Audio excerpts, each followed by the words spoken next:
that, or do you want me to? You got it? Okay. Okay, so the first tab, I think I took the student's name off. You can see it in our other tracker, but just for the sake of this, trying to keep it so just focused on their writing. So this was the student's baseline, so where they were working off. We each picked 2 focal students who were on kind of 2 different areas of LPAC growth. So we each of us on our team picked a student that would kind of reflect a LTEL who hasn't been showing progress and an LTEL who has been kind of stagnant. So someone that's kind of stuck at a 1 and somebody who has been consistently getting 3s for a couple of years, but has not met that like mythical 4. And so this is my student that has been getting 3s for the past 3 years, actually. So I picked him to really think about like what are the skills that can push him up to that 4. So this is his baseline. As a team, we decided that sentence detail and specificity, as well as conventions, were going to be our first. We decided to focus just on the sentence level writing because, especially being a middle school, we were thinking about like long-term goals of like what would we like to see them do at the end of the year. And because we do have students a bit younger, we were thinking of like if we can really get them to a place where they're writing better sentences, then I think the work of writing paragraphs. We were also very inspired by the work of WITSE because about 75% of our team was taking the class this fall that the district offers on WITSE, writing as thinking strategies. So then that can be seen in the teacher moves. So this is just like what initial strengths were. The student was good at making a claim, but not so great at necessarily expanding ideas with evidence just yet, citations, and then that like sentence detail and specificity. And so our team decided to incorporate the WITSE strategies we were seeing in class, particularly because because we felt like that would lead to strengthen argument writing and sentence expansion, with our goal that in this new semester, semester 2, we were going to really focus on claim evidence reasoning writing, but first with some strategies to get students kind of primed for that. Some specific ways that me, as the English teacher that's on the team, is implementing the strategies we chose. Our current ELA curriculum in middle schools doesn't necessarily have daily writing opportunities, so I've shifted to modify assignments so that every single day kids are writing to give them practice, especially with those skills and using those strategies, as well as a once a week longer writing. So sometimes that looks like a reading journal, sometimes that's a quick write, but frequent practice in writing and using these strategies, whether it be the because but so or sentence expansion. And some of those are linked below. I won't go through all of them because I tried to do like an example of a couple different types of writing so you could see how it looked like, not just like in our daily practice, but then also the more longer term projects. So our team committed to doing explicit language instruction on the sentence level in each of our classes. We're a 6th and 7th science teachers and an 8th grade ELA.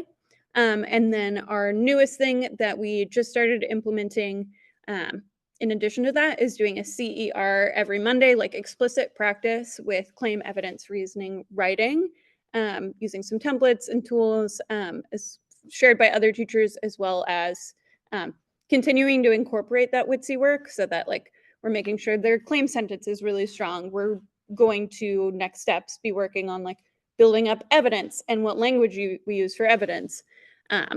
And then a goal for mine as well this semester is scaffolds and explicit instruction on editing, because especially with that conventions piece, seeing kids improving in other areas, but then not necessarily always going back to look at their conventions, but then when they do, you do see that growth and progress. So making more time, A, to be explicit about it, and B, to give students the chance to edit. And yeah, I won't go through all the different examples I included, but there's kind of a range there, as well as I will give a shout out to, I don't think Maurice is here today, but I was inspired by her editing checklist and kind of made one that is a little bit more at the middle school level. It has a video game theme, but this was a great way of like kind of gamifying, like we played it kind of like a bingo, of doing editing with my kids and getting them more involved in that process. And then to just quickly, this is a student now. We looked at this work this past week as a team. We are seeing growth in things like vocabulary use, using the words correctly and connecting that to the idea. We are still seeing sentence detail and specificity being a goal. And we are seeing kids edit more.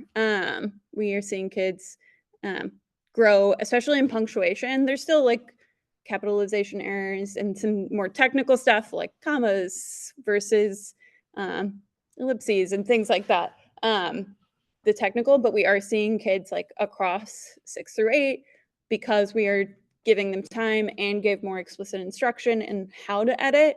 That has been really helpful, and we are seeing kids grow in the practice of that. And so kind of our next steps as a team is One more minute, Brianna. Thank you. Thank you. Yeah, I was like trying to toggle between chat and so kind of our next steps is we are seeing that kids are making strong claims. We are like, okay, that sentence level work has really led to strong claims. So we're going to really focus on how to use evidence well, and how to format evidence, kind of the language of using evidence. And that's our next steps as a team. They're kind of more outlined. Again, I put a lot of info, so I'm not going to go over it, but we're thinking of ways we can do that across science. And our end goal is to build some tools for teachers at our site that could just be used to improve writing in all subject areas. And I think I'm good. Yes, thank you so much, Brianna. Can you put some love in the chat or unmute and say thank you? Thank you. That was Yeah. great. Thank Thanks, you. Brianna. Appreciate it. And I can stop sharing so that people can see each other. Hi. All right, we're gonna give you 3 minutes to kind of process that. There's that table at the bottom of the agenda. How might you incorporate into this into your own work? What challenges or questions are coming up as you think about doing some of this? So take 3 minutes. You can also look through some of the materials that Brianna has linked there. Quick question, I can't access the document. I don't know. I got you. I thought I had done it to all with SFUC, but I'll go change that now. Well, thank you. Thanks so much. So let's do 3 minutes and then we'll kind of share out about some things.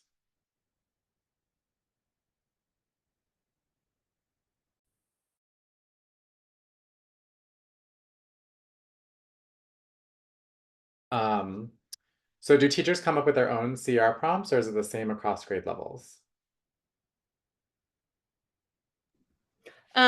We've done our own because we want them to be really tied to content. Like we, as a team, have really tried to push of like, there should, like your language objective and content objective should always work in tandem, like not like, so kids see that all content areas are language areas versus like, we do science now and then we do language later. And so since there's 2 science teachers in an ELA, like mine are very like what book we're talking about, and there's are things that I don't understand because I am not a scientist yet. Growth mindset.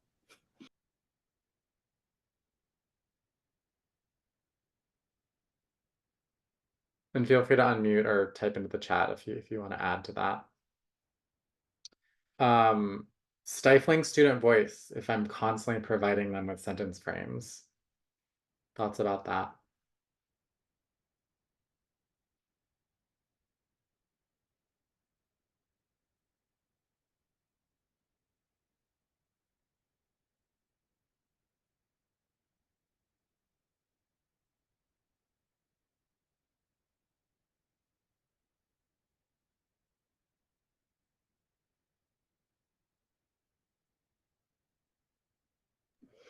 I just feel like I'm talking a lot. I mean, that is Oh, Oh, go ahead, Brittany, go. Well, I was just gonna share that you had with this last writing assignment, I know that you had, if I could speak to what we had talked about on Monday, you had removed a lot of the scaffolds for this, right? Kind of seeing what students could do. And we learned that the students still needed that in order to cite specific evidence. And so, yeah, I don't know if you want to just like add on to that, but like that's something we're thinking about, of like how to connect like all the tools and the organizing, the thinking into student writing, but also realizing that like even when we write, I use tools, I use graphic organizers, I use sentence frames myself. And so yeah, I don't know, Brianna, if you wanted to take that. Yeah, I mean, that is always a balance, because I definitely hear that, and like seeing it, I think kind of where our team has landed is like we're scaffolding now so kids can learn the structure before they can play in the structure, because it's like you have to have the tools first, and a lot of our kids don't have the tools for myriads of reasons. So like equipping them with it, and then like as we pull back, because I definitely hear that, and I find with like narrative writing I use a lot less things because I don't know if kids need it as much, and the structure is very different. But yeah, it is always a balance, and I think framing is important too. Of like use this when you need them, but like use your own ideas, and a lot of that happens in the moment with kids.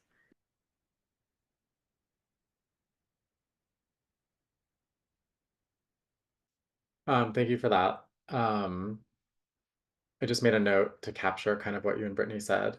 Not a challenge from Hoover, but I think they really appreciate a weekly and regular practice for writing, and that you're tracking that over time and really seeing like what are students getting compared to the rubric and what are they not. And then a question about how you explicitly teach some of the grammar editing. Yeah, I realized I'm not a very slides heavy teacher when I was pulling things, because a lot of this I do like in the moment with kids. Like either like we'll do it on the board and we'll do it together. So it's like more of a talking exercise rather than like every time we sit down to write, because I also don't want them to think of writing as a chore. And so that's been definitely an area of like finding balance as well, of like if we did grammar all the time, even though like yes, kids would probably learn it more, like they also would hate writing. So a lot of it is of like when I find a good moment, or like and like on the board, or like we'll get out whiteboards and we'll practice things. So like I try to not always have it be like in like, especially when it's that like explicit grammar practice, like I try to gamify it as much as possible, because grammar, even for a lit nerd, is really not fun. So like yeah, a lot of the explicit things, it's like either super gamified or like in conferencing with a kid for like their specific. Emily?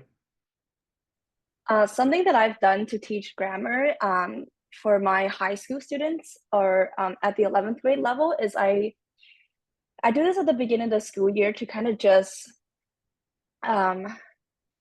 like, I think of it like a fresh start. So I noticed that from just diagnostic assessments that students, even at the 11th grade levels, are constantly making mistakes with homophones. They do not know how to write a complete sentence. They don't know, some of them don't know the difference between a noun and a verb, or the different parts of speech. So instead of me teaching at the 11th grader something they might have learned in middle school or high school, sorry, in middle school or elementary school, I have them teach each other. So I do a mini grammar lesson project where each group is assigned one of these more elementary topics. And then they then learn it, and then they teach each other. So I've done that for the last couple of years, and it is, I don't, I do less teaching, and I always tell them that, hey, you know that you will, like, the best way to demonstrate that you understand your content is if you can teach it. So I like to start my year with that, and it's been great.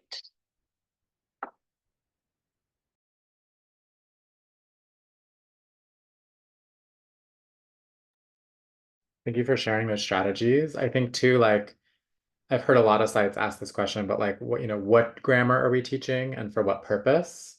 And like, how does that, allow for meaning to be elicited from the writing? especially argumentative writing. So I think those choices about what grammar you're teaching is also really important to think about. Missions question, how to teach sentence level revision without being tedious or micromanaging? I just like to clarify my question. Like, I know that they need to know it, but also I find that students, I don't know, with like my ninth graders right now, they always want to write down what I say and they're not trusting themselves enough to like write down what they're thinking. And so even if I repeat back to them what they've said, they'll trust it enough to write it down. But I'm like trying to get them to trust their own ideas. And I'm like afraid that if I get too tedious or too micromanaging with the grammar, that they'll be like, oh, it's another reason for me not to trust my own ideas or not to trust my own voice. That's what was coming up for me because I saw somebody that other question that was there. So kind of on the same lines.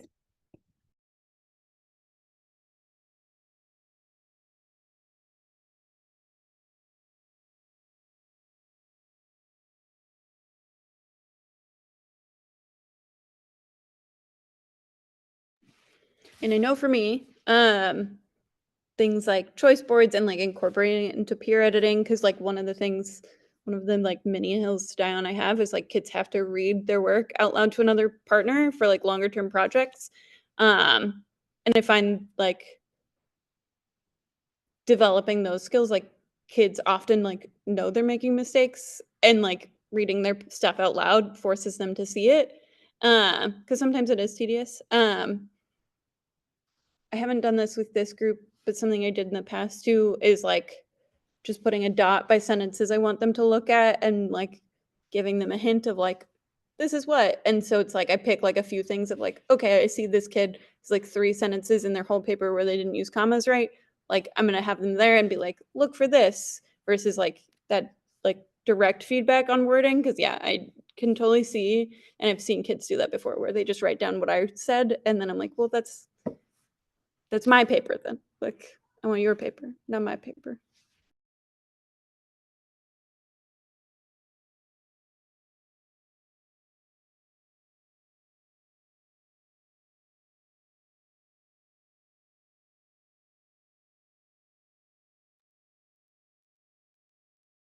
I'm being mindful of time because we also want to get to the Balboa artifact. So is there any last burning thought or question for Team Everett?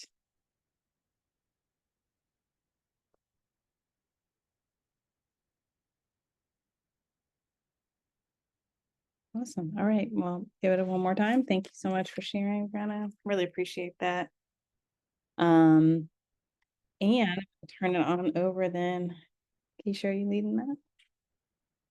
Awesome. Do you sharing screen or do you need me to do anything? I think I can share screen if I remember how. Let me just make sure. Okay, share screen.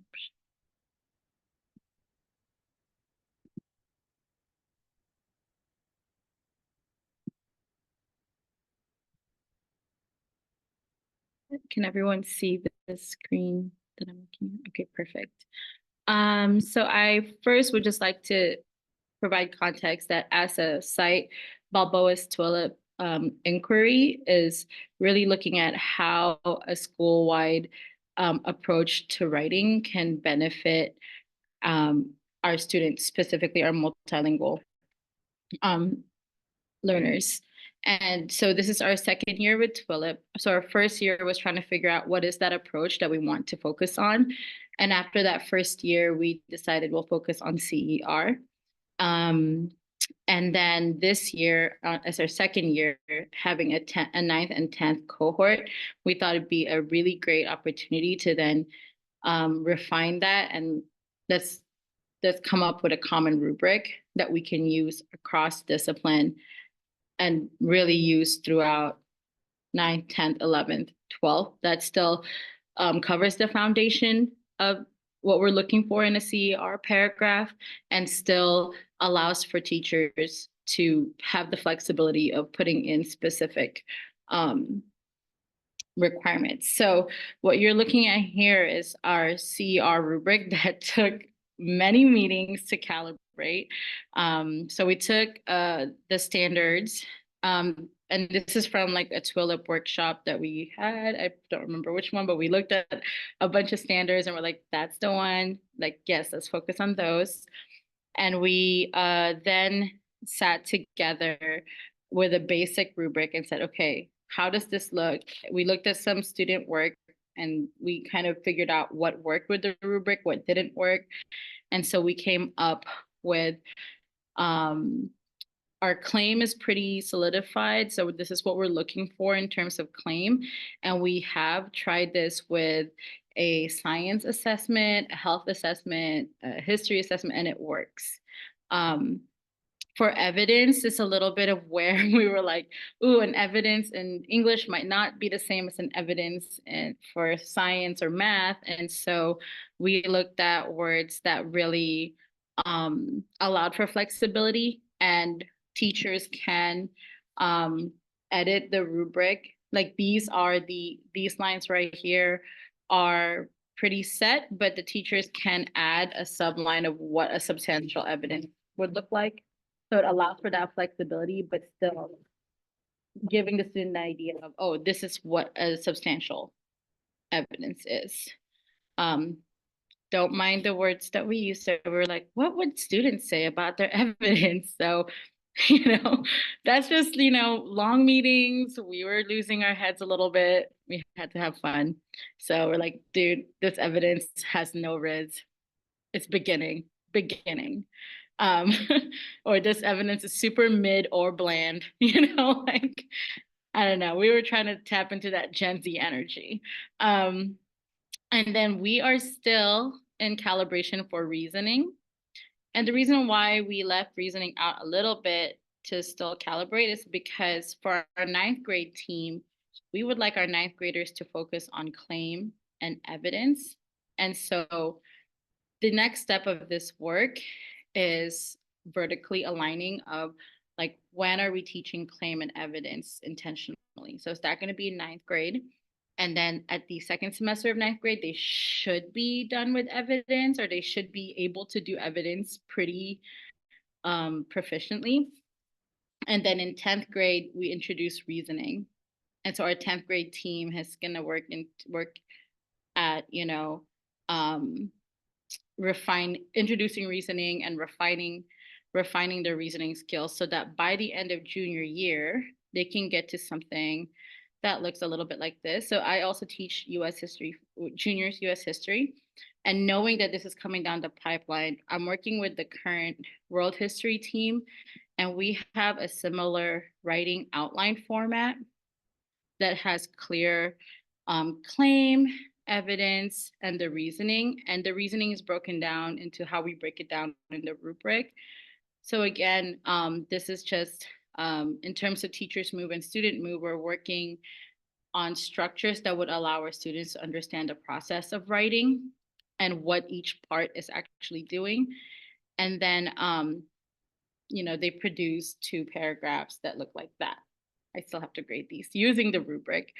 But the fun part is for this activity, I actually gave my students the rubric and allowed them to grade themselves. And since it's an easily understandable check off format, they were able to just be like, yep, I did that, or yes, I did that. So their grades aren't, or where they are on the rubric shouldn't really be a surprise. And if there's a discrepancy between where they think they are and where I think they are, then it anchors a dialogue between us to clarify, like, this is why your claim is actually not as clear or accurate as you think it is, or but it gives us that common language to just talk about their writing. It takes the mystery out of like, what is the teacher actually looking for when they're saying CER paragraph. So this is still very much a work in progress. We just scheduled our teacher consultancies for the semester, and part of that work is looking at how did we do this in our class, and how do we use the rubric to then grade the work that's produced out of that lesson, that writing lesson, in their particular sharing. So that's what I have to share. Amazing. All right. Once Stop. again, everyone off of mute, please. If we could give it up for Keisha. Thank you. Yes, Woo, yes. Amazing. Wow. love Thank it. you, Also, Sophia. Tasha and I worked on this together. I was like, oh, Well, Thank you, you did the Tasha. heavy lifting, so good job. Excellent. Thank you, Tasha. All right, so we're going to take another 3-ish minutes. Write down your thoughts, your questions, how you see this maybe connecting to or informing your site's work. All right. Let's start it off. All right. Questions, thoughts, what came up for you? How about you incorporate this or into work at your site, or what questions might you have for Keisha and Tasha?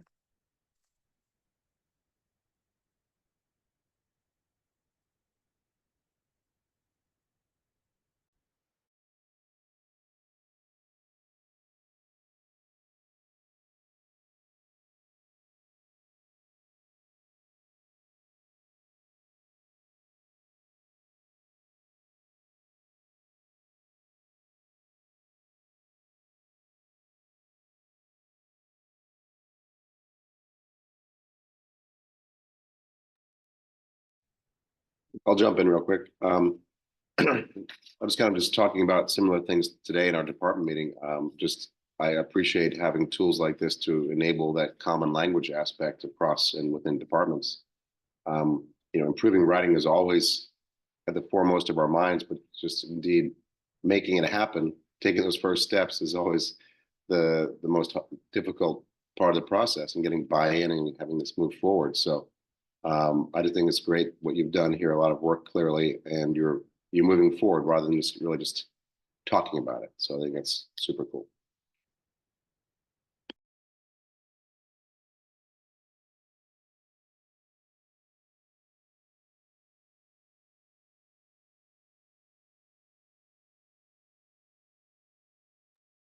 I have a comment about that.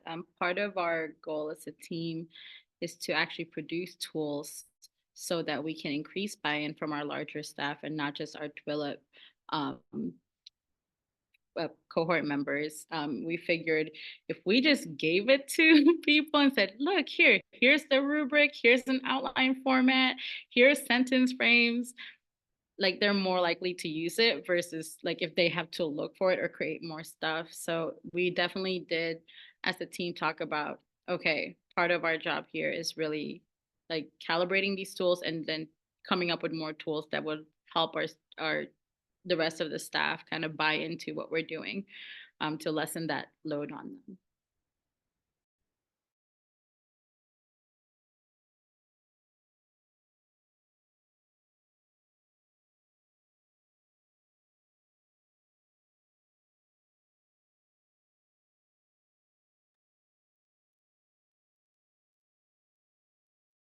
There's a request for linking the graphic organizer for this ER paragraph. I just wanted to add that I think the thing that excites me the most is actually like some of those smaller tweaks that teachers make. So that, what kind of language might they be identifying as looking for in that particular content area? Like, so, and the more specific that we can get like examples for, I think the easier it is then for that to spread across the school, which I think is a really admirable goal.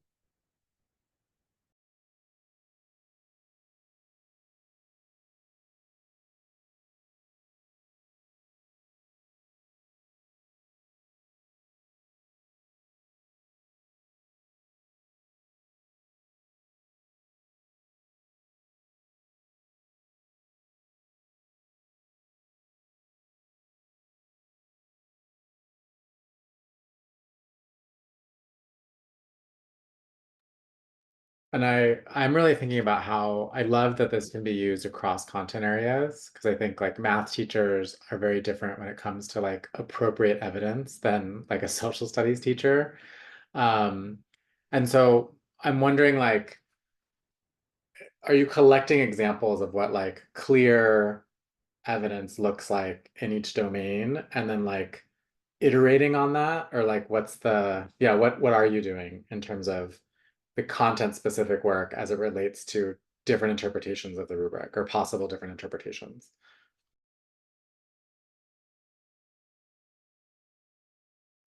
I mean, I think that would be our next step with the consultancies, is seeing these rubrics at work in specific content areas. Right now with our TWLIP cohort, we don't have a math teacher, so we'd have to like get a math teacher to like kind of buy into like at least letting us borrow their work. And then our science teacher is on maternity leave, but we have a health and avid teacher, and we have social science and English right now, I believe. So hopefully as we grow and we share our tools with the rest of the staff, maybe they'll be able to give us more feedback as well. But that's definitely on the radar of like our next steps. I love that your work is centered around CER, and that's kind of what the GAO team has been working on too the last 2 years. One of our biggest struggles that we've noticed in a lot of our student writing is reasoning. So we were wondering, or I'm wondering if you can talk a little bit about how you teach reasoning. Something we've noticed is that students have a hard time going beyond the surface level of just summarizing. So how can we push students to be more critical rather than just kind of restating or paraphrasing what the evidence means?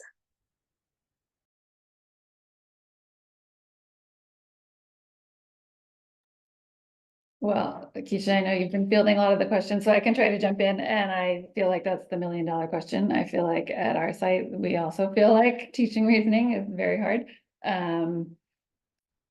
So I can just speak for myself personally as I'm a 10th grade English teacher. I feel like so far a lot of it has just been in the comments that I'm writing to students on their work, of like after they put in a quote from the text and then they're trying to do some reasoning, I'm just like questioning them further, like, well, how do you know this? Or how would it be different if this author had said it differently? So I'm doing it like on the very individual level, which is not the most efficient.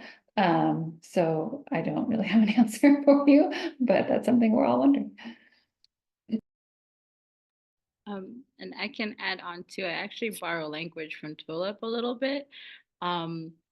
When my students give a quote and I tell them, well, your first line of reasoning needs to explain the juiciest part of that evidence. Like sometimes they give me like a 3-liner evidence and they just paraphrase the whole thing, but it's like, you're not paraphrasing, you're telling me why that evidence actually is the most relevant. And to do that, you need to point me to the actual, like, what do you want me to pay attention to? And then the second part of your reasoning should be then connecting that to your argument of like, this is why I'm pointing you to that, because it shows you this, right? Like this piece of this evidence clearly connects to this piece. And I think it kept them from paraphrasing. I mean, yeah, because that's definitely a struggle.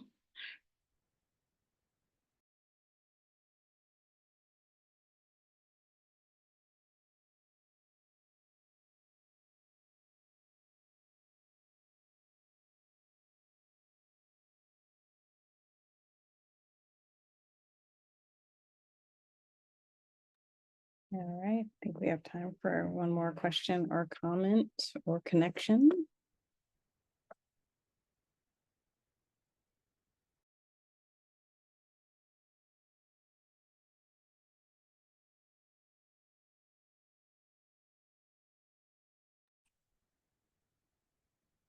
Bubble was not going to say this, but they put in a lot of work to develop this rubric, like many meetings, very thoughtful discussions with their whole group, like really talking it through, really getting aligned on this so that when it comes time to using it, I know that it's going to go over really smoothly. So shout out to y'all.